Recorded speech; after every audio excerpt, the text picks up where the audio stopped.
Question discuss करें तो देखिए कि ये यूपी पीसीएस का क्वेश्चन था कि 1857 का विद्रोह न ही राष्ट्रीय विद्रोह न ही प्रथम विद्रोह था, स्पष्ट कीजिए। तो देखिए कि मैंने आपको पहले पुराना डिस्कस कर रहा था कि जब कोई भी क्वेश्चन इस तरह का आता है तो हमें क्या, मैं ही न्यू हूँ प्रिपरेशन करने में, तो इतना तो कॉन्फिडेंस नहीं हो सकता कि आपको एकदम से बेस्ट बता दूँ, बट जो मुझसे बेस्ट हो सकता है मैं आपको बेस्ट बताने की कोशिश करता हूँ। उसके बाद हमने सामाजिक करें तो देखिए कि एक क्वेश्चन आया करता है, यदि विद्रोह क्रांति या आंदोलन से संबंधित हो तो आंसर राइटिंग में हमें क्या ध्यान रखना है। ये सर ने भी काफ़ी ब्रीफ में डिस्कस किया हुआ है, तो मैंने सोचा कि चलिए आपको क्यों ना बताना चाहिए। तो देखिए कि यदि इनसे संबंधित कोई भी टॉपिक में क्वेश्चन आता है तो हमें पहले उनका परिचय देना होता है। जैसे किसी क्रांति से या आंदोलन से या किसी विद्रोह से संबंधित क्वेश्चन आ गया तो उसका सामान्य सा परिचय दीजिए, देन उसका लक्ष्य बताना होता है कि उसका क्या लक्ष्य था, करने का क्या कारण। अब प्रीलिम्स और मेंस की दृष्टि से 1857 का विद्रोह जो टॉपिक बहुत ही इंपॉर्टेंट फैक्टर है, इससे तो प्रत्येक वर्ष किसी न किसी एग्जाम में क्वेश्चन आ ही जाता है, चाहे स्टेट पीसीएस का कोई भी एग्जाम हो या फिर प्रीलिम्स का एग्जाम हो या फिर यूपीएससी का मेंस हो, तो किसी न किसी वर्ष इससे एक क्वेश्चन दो क्वेश्चन जरूर आया होगा, तो ये इंपॉर्टेंट फैक्टर है। तो चलिए मैं इसमें पहले आपको बता दूं कि जो प्रीलिम्स की दृष्टि से इंपॉर्टेंट है, तो प्रीलिम्स की दृष्टि से ये मेरठ वाली जो क्रांति है किस डेट से स्टार्ट होती है, ये इंपॉर्टेंट है।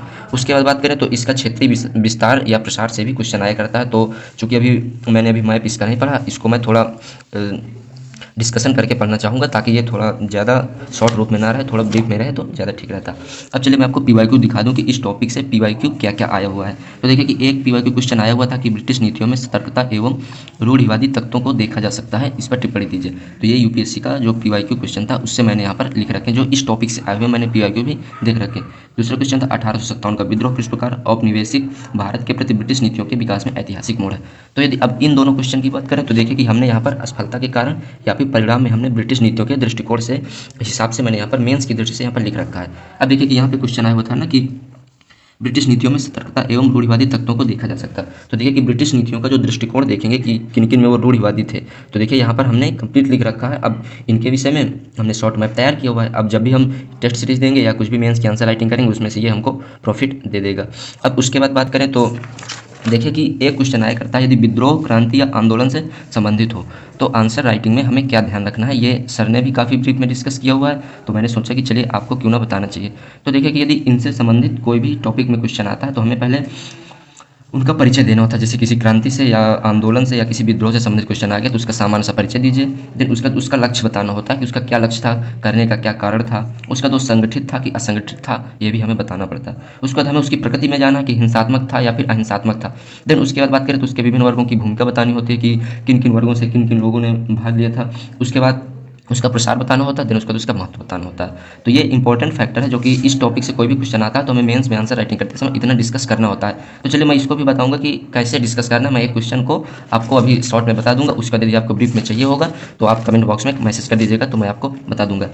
फिर उसके बाद हमने जब प्रीलिम्स का पीवाईक्यू देखा तो उसके बाद 1857 की क्रांति से संबंधित कुछ महत्वपूर्ण तथ्य हैं जो कि ये क्वेश्चन आए हुए हैं। तो ये कथन है जो कि मेंस की आंसर राइटिंग में भी काम कर जाते हैं, उसके बाद ये प्रीलिम्स की दृष्टि से भी आ जाते हैं। ये कथन किसका है, ये टॉपिक जरूर आया करता है। तो देखिए मैंने यहाँ पर मेंशन कर लिया है। उसके बाद ये प्रतीक भी बहुत आता है कि 1857 की क्रांति का प्रतीक क्या था, तो मैंने यहाँ पर कमल एवं रोटी लिख लिया।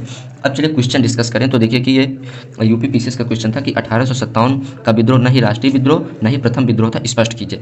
तो देखिए कि मैंने आपको पहले पुराना डिस्कस कर रहा था कि जब कोई भी क्वेश्चन इस तरह का आता है तो हमें क्या करना है। तो देखिए कि मैंने आपको पुराने वीडियो में भी बताया हुआ था, बट आपने यदि नहीं देखा तो चलिए कोई बात नहीं। तो पहले हमको वहाँ से उसका प्रारंभ करना होता, देन उसका परिचय देना होता। मैंने आपको पुराने वीडियो में बना भी रखा, जो ये एक भी क्वेश्चन था मैंने डिस्कस किया हुआ। उसके बाद हमें क्या करना है कि उससे जो क्वेश्चन निकल रहे हैं उससे हमें क्वेश्चन निकालना। तो देखिए इससे भी यही क्वेश्चन निकाला कि प्रथम विद्रोह नहीं था, इसमें पूछ रहा कि स्पष्ट कीजिए। तो हमें क्वेश्चन निकालना कि प्रथम विद्रोह क्यों नहीं था, तो उसके बारे में पहले बताना है कि चूंकि इससे पहले नागरिक विद्रोह या सैनिक विद्रोह बहुत सारे हो चुके थे। आई थिंक 1806 में हुआ था बेलोर विद्रोह, तो यहाँ पे माना जाता है। तो देखिए कि यहाँ पर ऐसा मैंने लिख लिया है। तो इसलिए हम चूंकि पूर्ववर्ती विद्रोह से ये अलग था, इसलिए अतः हम इसे प्रथम न होते हुए भी पूर्ववर्ती विद्रोह से अलग मान लेते हैं। अतः इसे कई लोगों ने इसे प्रथम विद्रोह की भी संज्ञा दी है। तो हमें पहले उसको डिस्कस करना होता है। फिर उसके बाद क्वेश्चन में पूछा है कि ये राष्ट्रीय विद्रोह नहीं था, तो राष्ट्रीय विद्रोह क्यों नहीं था उसके विषय में बात करेंगे। तो राष्ट्रीय विद्रोह का मतलब होता है कि अपने राष्ट्र के प्रति एकात्मक भाव देखा जाता है। चूंकि इसमें ये कमी दिख रही थी, देखिए लोगों में एकजुटता थी लेकिन इसमें कुछ कमी दिखी थी। अब कुछ इसमें तथ्य भी आते हैं कि क्रांति पहले होना था, सब लोगों के पास नहीं पहुंच पाई थी, तो सभी लोग एकजुट नहीं हो पाए थे, तो इसमें ये कमी हो जाती है। अब क्यों नहीं था राष्ट्रीय विद्रोह? तो इसका जो प्रसार था, देखिए मैंने जो अभी पीछे डिस्कस किया, इसके प्रसार के विषय में भी बात करनी है। तो अब इसका जो प्रसार था ये केवल उत्तर भारत में था, ना कि पूरे कंट्री में नहीं था। इस कारण ये इसके जो असफलता के एक कारण में ये भी एक फैक्टर हो जाता है। अब सैनिक विद्रोह की बात करें तो चूंकि हमें तर्क भी देना है ना कि ये कौन सा विद्रोह था, तो सैनिक विद्रोह के विषय में तो काफ़ी तथ्य इंपॉर्टेंट हो जाते हैं। तो देखिए कि इसमें जो रॉयल की बात करें तो जो रॉयल इनफील्ड नामक बंदूक का प्रयोग किया गया था, तो ये यहाँ पे जो सैनिक विद्रोह को प्रेरित करता है। तो ये टॉपिक यहाँ से हमको इसके विषय में कंप्लीट कर लेना है।